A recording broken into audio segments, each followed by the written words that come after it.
Magandang gabi po. Ako po ay antok na. Welcome to Papa Jo's Vlog. Kakwentuhan, subscribe, and follow. Nandito po tayo ngayon sa El Mabs Shawarma.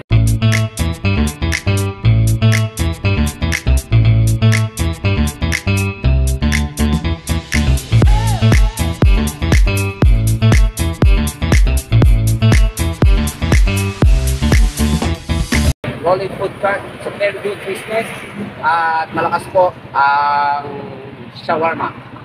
Kuya, El Mabs Shawarma ay pag-aari po ninyo. Sino po ang El Mabs? Ba't po El Mabs? Pangalan lang po ng lugar namin.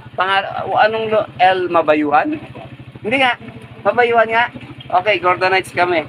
But anyway, kuya, gano'n na katagal, inambush na kita and gano'n na katagal itong business mo kuya na shawarma? Isang taon pala po. Mag-isang taon pa lang? Sa October. Ba't gano'n? 2 taon na tayo dito ate. Mag-isang taon pa lang? Ikaw po mismo ang owner, sir. Okay. So, sino po ang nag-inspire sa'yo para po magkaroon ng shawarmahan? Para po magandang kitaan. May nagturo po, may na-inspire, nakita, may nagikayat. Dating trabaho. Dating trabaho po. Do you mind answering, sir?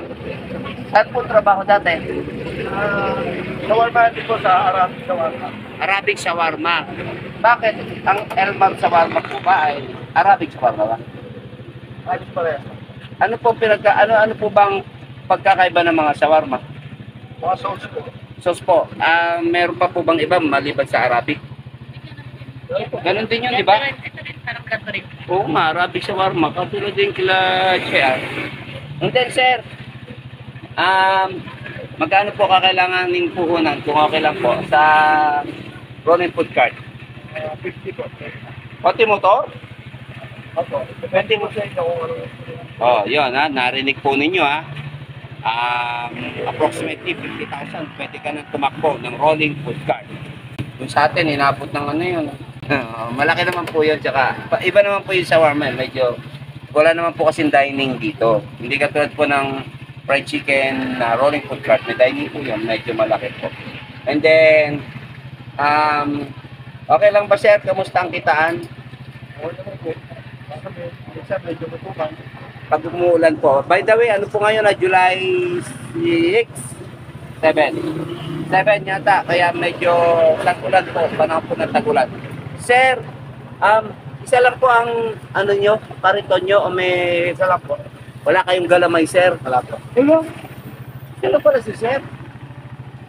So hindi kayo sir umaabot sa ano, ibang barangay?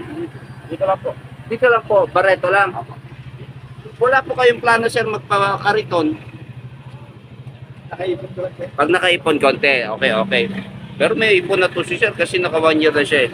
Pero may time, hindi naman po laging malakas, kahit naman po ano paninda, pares ayun nasa kabila, pares. May time po talagang medyo mahina. Sir, maganda ba mag-business o mag-empleyado? Dati kang empleyado sir. Oh, business. Narinig din po ninyo ha.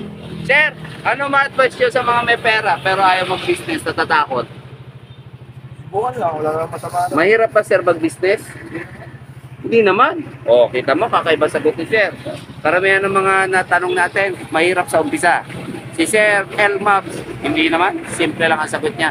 Hindi naman. Hirap sa empleyado ka. Ayun, oh. Simple lang, mas mahirap kapag ka-empleyado ka.